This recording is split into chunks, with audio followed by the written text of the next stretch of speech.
Ringkasan kasus chapter 10. Blades In saat ini mengekspor rollerblade ke Thailand serta menyimpan komponen tertentu yang diperlukan dalam memproduksi rollerblades di negara tersebut. Berdasarkan perjanjian kontrak tetap, pelanggan utama Blades di Thailand telah berkomitmen untuk membeli 180.000 pasang rollerblade setiap tahun dengan harga tetap 4.594 baht Thailand per pasang.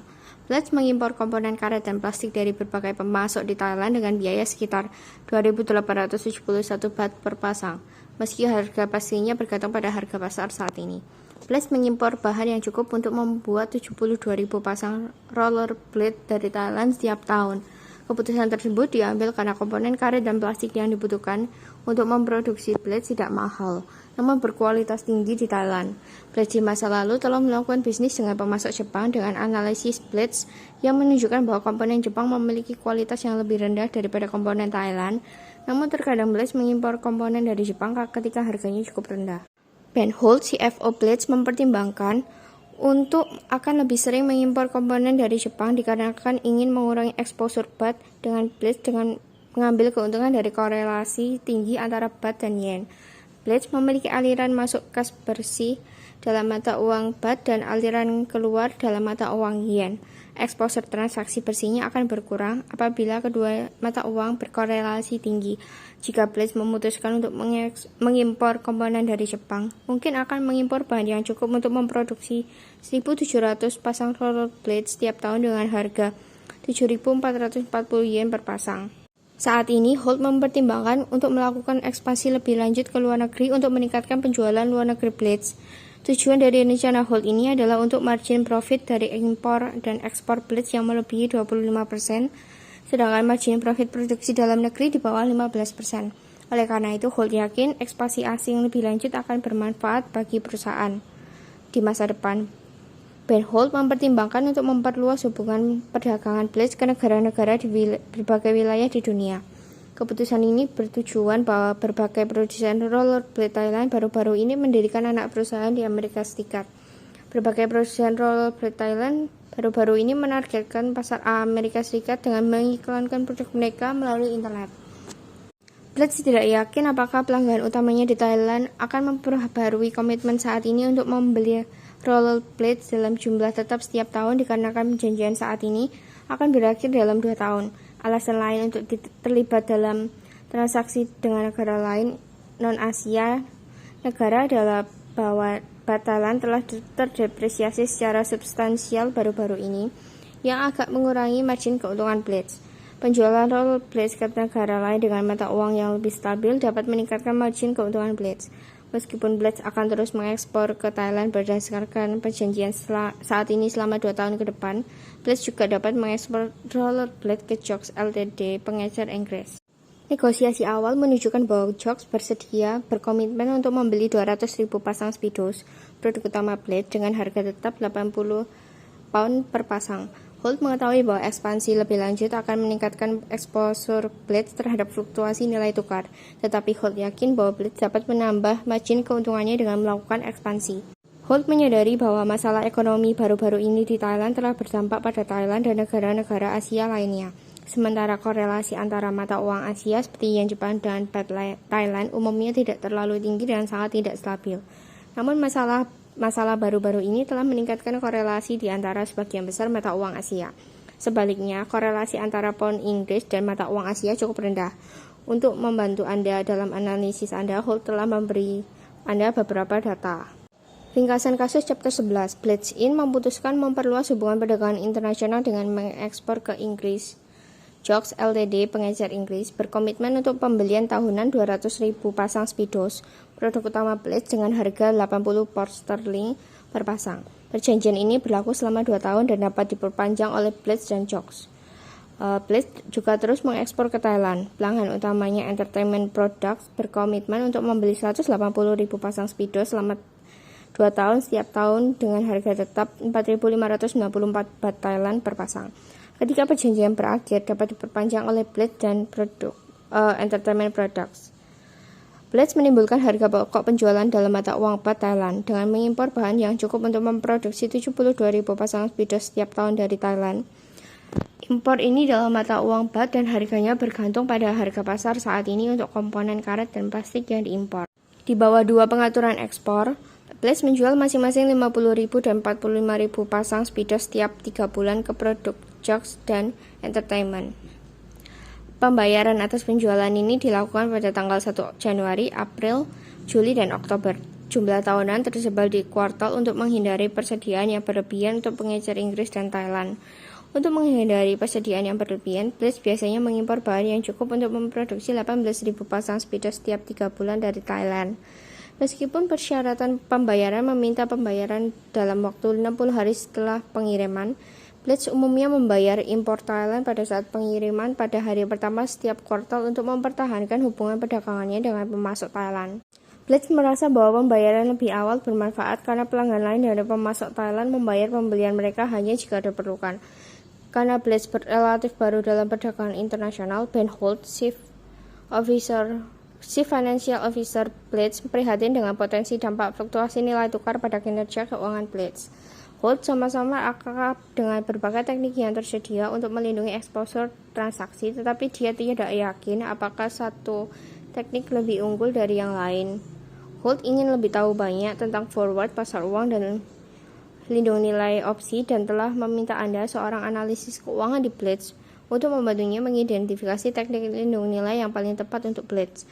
Sayangnya tidak ada opsi yang tersedia untuk Thailand, tetapi call option dan put Inggris tersedia dengan harga 31.250 pound sterling per opsi.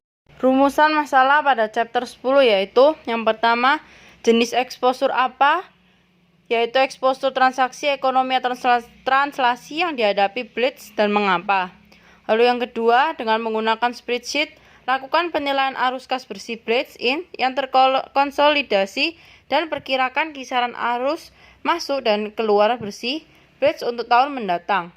Asumsikan bahwa Blades masuk ke dalam perjanjian dengan Jokes Ltd. Lalu yang ketiga, jika Blades tidak menandatangani perjanjian dengan perusahaan Inggris dan terus mengekspor ke Thailand dan mengimpor dari Thailand dan Jepang, apakah menurut Anda peningkatan korelasi antara yen Jepang dan baht Thailand akan meningkatkan atau mengurangi eksposur transaksi Blades? Lalu, apakah menurut Anda Blades harus mengimpor komponen dari Jepang untuk mengurangi eksposur transaksi bersihnya dalam jangka panjang? Mengapa atau mengapa tidak? Lalu, dengan asumsi Blades menandatangani perjanjian dengan Jokes Ltd, bagaimana eksposur transaksi secara keseluruhan akan terpengaruh? Lalu yang terakhir, mengingat bahwa produsen rollerblade Thailand yang berlokasi di Thailand telah mulai menargetkan pasar rollerblade AS, menurut Anda bagaimana penjualan blade di AS dipengaruhi oleh depresiasi baht Thailand?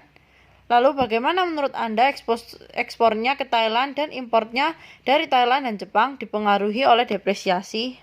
Lalu, rumusan masalah chapter 11. Penjualan dan pembelian Blades berikutnya dari Thailand akan terjadi seperempat dari sekarang. Jika Blades memutuskan untuk melakukan lindung nilai, Holt akan ingin melakukan lindung nilai seluruh jumlah tunduk pada fluktuasi nilai tukar. Bahkan, jika memerlukan lindung nilai, yaitu lindung nilai lebih dari jumlah yang dibutuhkan, saat ini, Holt memperkirakan komponen yang diimpor dari Thailand akan menelan biaya sekitar 3.000 baht per pasang Speedos. Holt telah meminta Anda untuk menjawab pertanyaan berikut. Yang pertama, dengan menggunakan spreadsheet, bandingkan alternatif lindung nilai untuk baht Thailand dengan skenario di mana Blades tetap tidak dilindung nilai. Apakah menurut Anda Blades harus melakukan lindung nilai atau tetap tidak terlindungi? Jika Blades harus melakukan lindung nilai mana yang paling tepat? Lalu yang kedua, dengan menggunakan spreadsheet, bandingkan alternatif lindung nilai untuk piutang pound Inggris dengan skenario di mana Blades tetap tidak dilindungi lindung nilai. Apakah menurut Anda Blades harus melakukan lindung nilai atau tetap tidak terlindungi? Lindung nilai mana yang paling tepat untuk Blades? Lalu secara umum, apakah menurut Anda lebih mudah bagi Blades untuk melakukan lindung nilai terhadap arus masuk atau arus keluarnya dalam mata uang asing? Mengapa? Lalu, apakah salah satu lindung nilai yang Anda bandingkan dalam pertanyaan 2 untuk pound Inggris yang akan diterima dalam 90 hari memerlukan Blades untuk melakukan overhead? Mengingat pengaturan ekspor Blades menurut Anda, apakah itu tunduk pada lindung nilai dengan lindung nilai pasar uang? Yang kelima, bisakah Blades mengubah waktu impor Thailand untuk mengurangi eksposur transaksinya? Apa trade-off dari modifikasi semacam itu? Lalu, bisakah Blitz memodifikasi praktik pembayarannya untuk impor Thailand untuk mengurangi eksposur transaksinya? Apa trade-off dari modifikasi semacam itu? Lalu yang terakhir, berdasarkan perjanjian ekspor Blitz, apakah ada teknik lindung nilai jangka panjang yang dapat dimanfaatkan Blitz? Untuk pertanyaan ini saja, asumsikan bahwa Blitz menanggung semua biayanya di Amerika Serikat. Mengenai pembahasan pada konsep dan teori pada chapter 10, yang pertama kami akan membahas mengenai relevance of exchange rate risks. Yang pertama yaitu nilai tukar ini sangatlah tidak stabil. Nilai dolar dari hutang atau piutang dari MNC di masa depan dalam mata uang asing dapat berubah secara substansial dalam menanggapi pergerakan nilai tukar. Relevance of exchange rate risks ini akan terbagi menjadi 3, yaitu investor hedge argument yang merupakan risiko nilai tukar tidak relevan karena investor dapat melakukan lindung nilai risiko nilai tukar sendiri. Yang kedua yaitu currency diversification argument, yaitu jika MNC yang berbasis di Amerika Serikat memiliki diversifikasi yang baik di banyak mata uang, nilainya tidak akan terpengaruh oleh risiko nilai tukar. Sedangkan yang ketiga yaitu stakeholder diversification argument. Jika pemangku kepentingan terdiversifikasi dengan baik, mereka akan terlindungi dari kerugian akibat risiko dari nilai tukar MNC. Kemudian, respon from MNC. Banyak perusahaan multinasional mencoba menstabilkan pendapatan mereka dengan strategi lindung nilai karena mereka yakin risiko nilai tukar relevan. Karena kita memproduksi dan menjual produk di sejumlah negara di dunia, kita terkena dampaknya terhadap pendapatan dan pengeluaran dari pergerakan nilai tukar mata uang menurut Procter & Gamble.co. Respon from MNC sendiri ini terbagi menjadi beberapa. Yang pertama yaitu exposure of an MNC portfolio, di mana measurement of currency volatility merupakan statistik defisiasi standar yang mengukur tingkat pergerakan untuk setiap mata uang. Dalam periode tertentu, beberapa mata uang jelas berfluktuasi lebih banyak daripada yang lainnya. Kemudian yang kedua yaitu currency volatility over time, yaitu volatilitas mata uang mungkin tidak tetap konsisten dari satu periode waktu ke periode lainnya. MNC dapat mengidentifikasi mata uang yang nilainya paling mungkin stabil atau sangat tidak stabil di masa depan. Kemudian yaitu measurement of currency correlation, yaitu merupakan koefisien korelasi yang menunjukkan sejauh mana dua mata uang bergerak dalam kaitannya satu sama yang lain. Dan selanjutnya yaitu applying currency correlation to net cash flow, yaitu jika MNC ini memiliki arus kas bersih yang positif dalam berbagai mata uang yang berkorelasi, hal itu mungkin terekspos pada risiko nilai tukar. Namun, banyak MNC memiliki beberapa posisi arus kas bersih negatif dalam beberapa mata uang untuk melengkapi arus kas bersih positif mereka dalam mata uang lain. Kemudian, currency correlation over time merupakan korelasi mata uang berubah seiring waktu. MNC tidak dapat menggunakan korelasi sebelumnya untuk memprediksi korelasi masa depan dengan akurasi yang sempurna. Kemudian, respon from MNC yang kedua yaitu measuring economic exposure. Bagaimana cara kita mengukur economic exposure ini? Kita dapat menggunakan dengan analisis sensitivitas. Yang pertama dengan pertimbangan bagaimana kategori penjualan dan pengeluaran dipengaruhi oleh berbagai skenario nilai tukar. Dan cara yang kedua, kita juga dapat menggunakan analisis regresi. Policy for hedging transaction exposure terbagi menjadi dua. Yang pertama yaitu hedging most of the exposure, yang merupakan sebagian besar exposure transaksi memungkinkan perusahaan multinasional memperkirakan arus kas masa depan secara lebih akurat dalam mata uang asal mereka, sehingga mereka dapat membuat keputusan yang lebih baik mengenai jumlah pembiayaan yang mereka perlukan. Kemudian policy of hedging transaction yang kedua yaitu selective hedging, yaitu MNC itu harus mengidentifikasikan tingkat exposure transaksinya. Kemudian MNC juga harus mempertimbangkan berbagai teknik untuk melakukan lindung nilai atas exposure sehingga dapat memutuskan teknik lindung nilai masa yang paling optimal dan apakah akan melakukan lindung nilai atas exposure transaksinya. Kemudian yaitu hedging exposure to payables, yaitu MNC dapat memutuskan untuk melakukan lindung nilai sebagian atau seluruh transaksi hutangnya dengan menggunakan yang pertama yaitu future hedge or forward hedge on payables. Dengan hal ini itu mengizinkan MNC untuk mengunci nilai tukar tertentu di mana ia dapat membeli mata uang atau hutang lindung nilai. Kemudian kontrak forward ini dinegosiasikan antara perusahaan dan lembaga keuangan. Kemudian cara yang kedua yaitu dengan menggunakan money market hedge on payable dengan melibatkan pengambilan posisi pasar uang untuk menutupi posisi hutang di masa yang depan.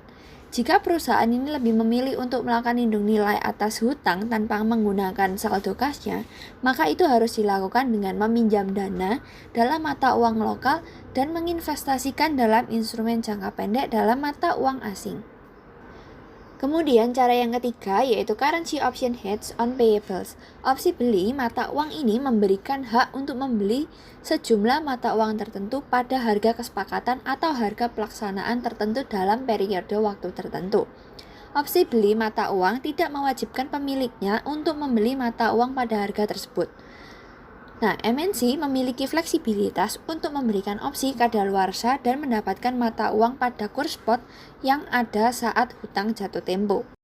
Comparison of technique to hedge payable yaitu biaya lindung nilai forward atau lindung nilai pasar uang dapat ditentukan dengan pasti.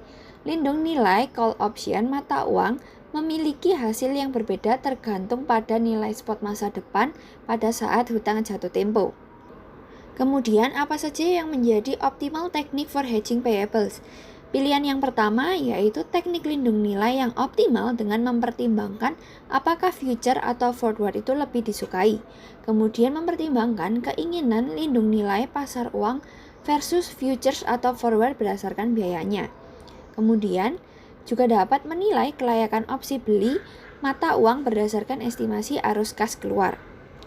Kemudian pilihan yang kedua yaitu lindung nilai yang optimal dibandingkan tanpa lindung nilai untuk hutang. Bahkan ketika sebuah MNC tahu apa hutang masa depannya, mungkin memutuskan untuk tidak melakukan lindung nilai dalam beberapa kasus. Yang terakhir yaitu evaluasi keputusan lindung nilai dengan memperkirakan biaya real lindung nilai ini versus dengan biaya jika tidak lindung nilai. Hedging exposure to receivable yaitu yang terdapat beberapa hal yang harus diperhatikan. Yang pertama yaitu forward atau future hedge memungkinkan MNC itu mengunci nilai tukar di mana ia dapat menjual mata uang tertentu. Kemudian, money market hedge itu juga melibatkan peminjaman mata uang yang akan diterima dan menggunakan piutang untuk melunasi pinjaman. Sedangkan yang ketiga yaitu put option hedge yaitu pada piutang ini memberikan hak untuk menjual sejumlah mata uang tertentu pada harga kesepakatan tertentu dan pada tanggal kadaluarsa tertentu. Limitation of hedging terdiri dari beberapa hal. Yang pertama yaitu limitation of hedging on uncertain payment. Nah, dari sini yaitu beberapa transaksi internasional melibatkan sejumlah mata uang asing yang tidak pasti yang dapat menyebabkan overhedging. Kemudian yang kedua yaitu limitation of repeat short-term hedging, yaitu lindung nilai jangka pendek yang berkelanjutan atas transaksi berulang mungkin memiliki efektivitas yang terbatas. Kemudian yang ketiga yaitu long-term hedging as a solution. Beberapa bank menawarkan kontrak berjangka hingga 5 atau 10 tahun pada beberapa mata uang yang biasa diperdagangkan. Alternatif hedging teknik yang pertama yaitu leading dan lagging, yaitu menyesuaikan waktu pembayaran atau pencairan untuk mencerminkan ekspektasi tentang pergerakan mata uang di masa depan. Kemudian yang kedua yaitu cross hedging, yaitu lindung nilai dengan menggunakan mata uang yang berfungsi sebagai proxy untuk mata uang di mana MNC dapat terekspos. Kemudian yang ketiga yaitu currency diversification, yaitu mengurangi exposure dengan mendiversifikasi bisnis di antara banyak negara. Baik, selanjutnya saya akan membaca. Oke, selanjutnya kita masuk ke sesi pembahasan. Chapter 10 nomor 1. Jenis exposure yang dihadapi oleh Blitz. Blitz menghadapi exposure jenis transaction exposure dan economic exposure. Berdasarkan kasur, Blitz sangat rentan terhadap pergerakan nilai tukar. Oleh karena itu, hal tersebut sesuai dengan transaction exposure yang memiliki keterkaitan dengan sensitivitas transaksi kontraktual perusahaan dalam mata uang asing untuk pergerakan nilai tukar. Pledge mengalami kerugian yang disebabkan oleh nilai baht Thailand yang terdepresiasi terhadap US dollar dan terjadinya korelasi antara mata uang Asia seperti yen Jepang dan Inggris pound sterling. Arus kas pledge dipengaruhi oleh adanya exposure transaksi yang beresiko mengalami fluktuasi karena adanya perubahan nilai tukar. Adanya sensitivitas arus kas terhadap perusahaan terhadap nilai tukar pergerakan membuat pledge juga menghadapi economy exposure. Pledge akan mengalami kerugian ketika baht terdepresiasi karena arus kas masuk pledge sebagian besar berupa baht Thailand dan harus dikonversikan ke US dollar. Lalu berikutnya chapter 10 nomor 2. Berikut adalah spreadsheet penilaian arus kas bersih Pledge Inc.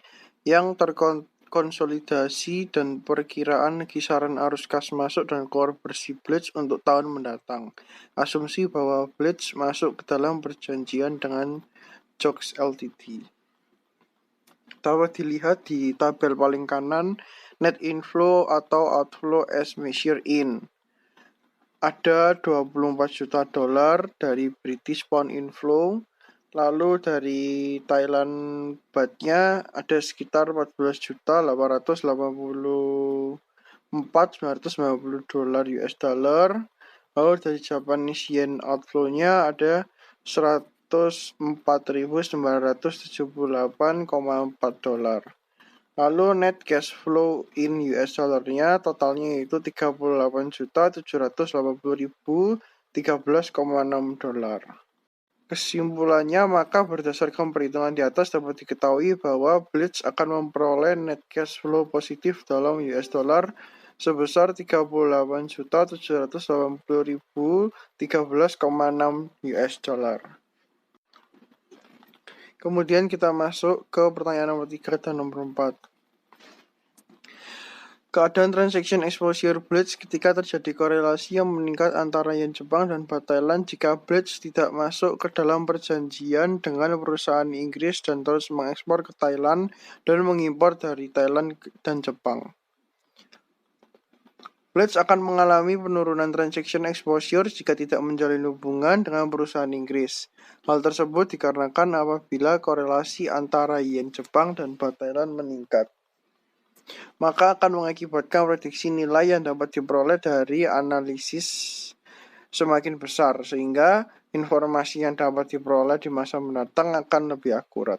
Selain itu, penurunan transaction exposure juga terjadi karena Pledge menerima net inflow dalam denominasi baht, sedangkan net outflow dalam denominasi yen Jepang.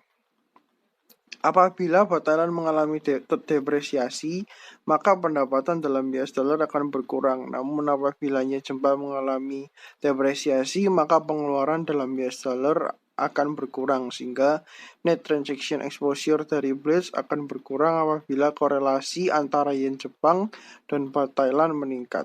Kemudian nomor 4, apakah menurut Anda Pledge harus mengimpor komponen dari Jepang untuk mengurangi exposure transaksi bersihnya di jangka panjang? Menurut kami, Pledge tidak perlu mengimpor komponen dari Jepang karena tidak mengurangi exposure transaksi bersihnya dalam jangka panjang.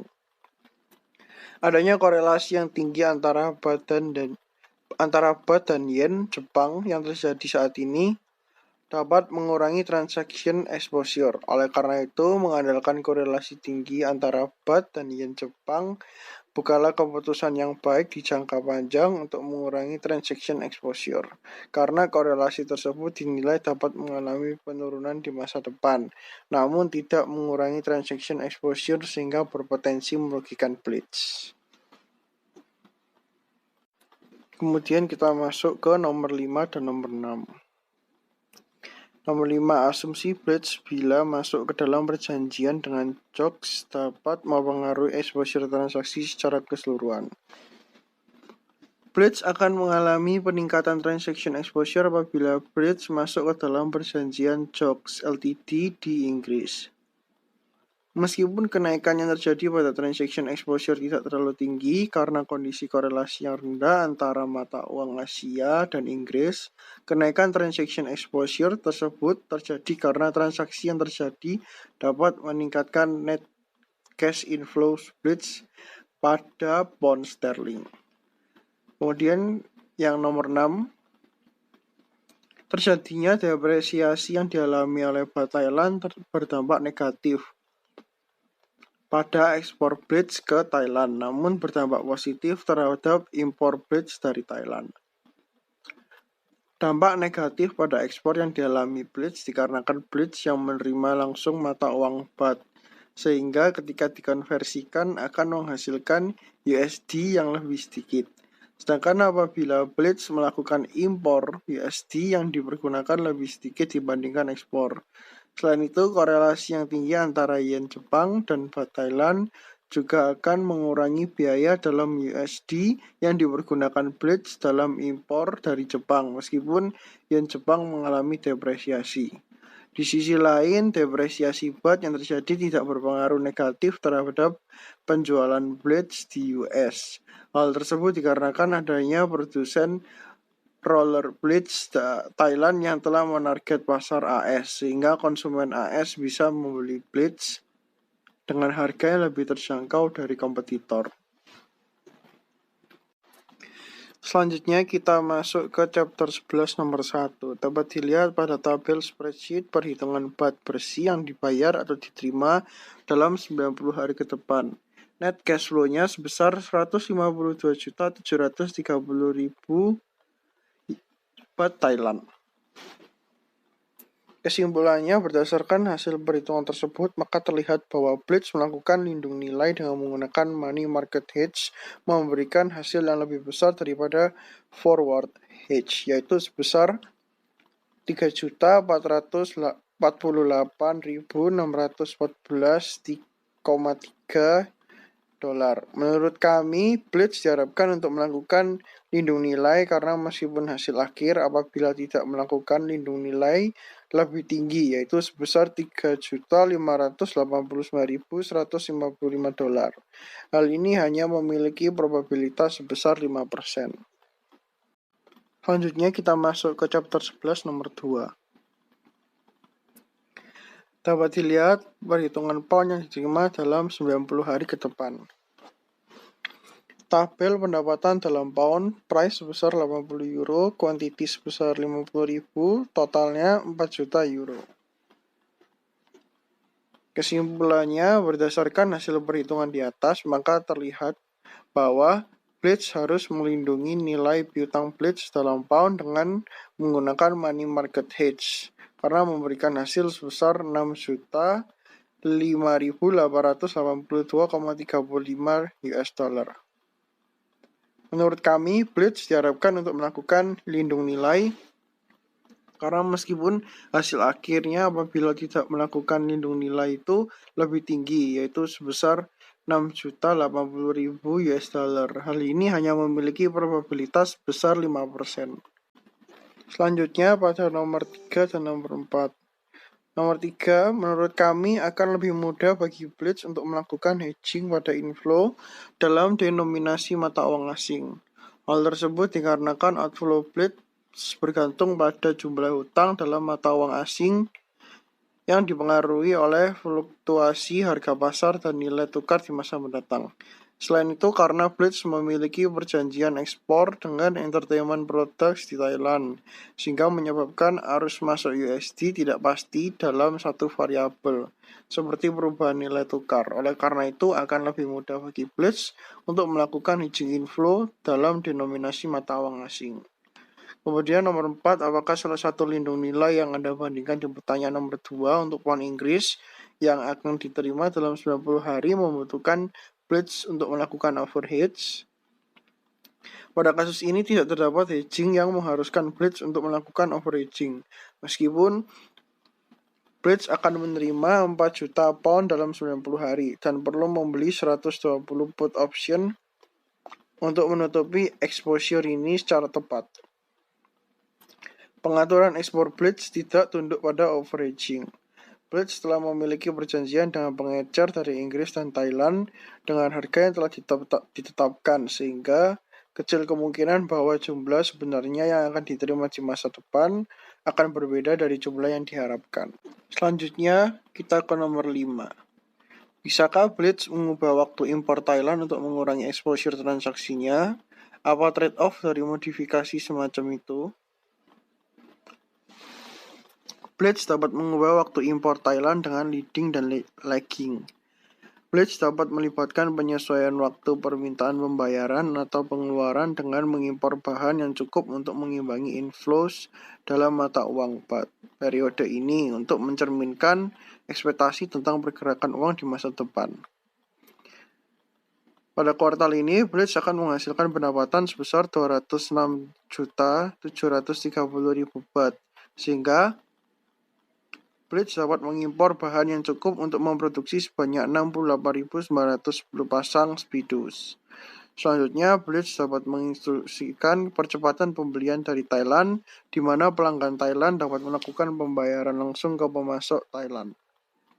Hal tersebut dapat mengurangi exposure transaksi Blitz pada kuartal ini dan meningkatkan exposure transaksi di kuartal berikutnya, di mana hal tersebut dihasilkan dari trade-off modifikasi inventaris karena tingginya posisi inventaris Blitz pada kuartal ini menimbulkan biaya tambahan untuk memodifikasinya. Selanjutnya, nomor 6. Bisakah Blitz mengubah praktik pembayarannya untuk impor Thailand untuk mengurangi exposure transaksinya? Apa trade-off seperti itu modifikasi? Blitz bisa mengubah praktik pembayarannya untuk impor Thailand untuk mengurangi exposure transaksinya di Thailand. Blitz saat ini membayar 60 hari lebih awal daripada kompetitor kepada pemasok Thailand. Apabila selama 60 hari ini baht mengalami depresiasi, maka pembayaran yang terlambat tersebut akan menghasilkan dolar yang lebih rendah untuk Blitz. Hal tersebut membuat Blitz tidak menggunakan biaya dalam baht untuk mengimbangi pendapatan dalam baht karena terdapat perbedaan waktu antara baht yang akan diterima dengan yang dibutuhkan, sehingga untuk mengatasinya Blitz harus sering melakukan exposure transaksinya. Selanjutnya kita masuk ke nomor 7. Berdasarkan perjanjian ekspor Blitz, apakah ada teknik lindung nilai jangka panjang di mana Blitz tak bisa mendapatkan keuntungan?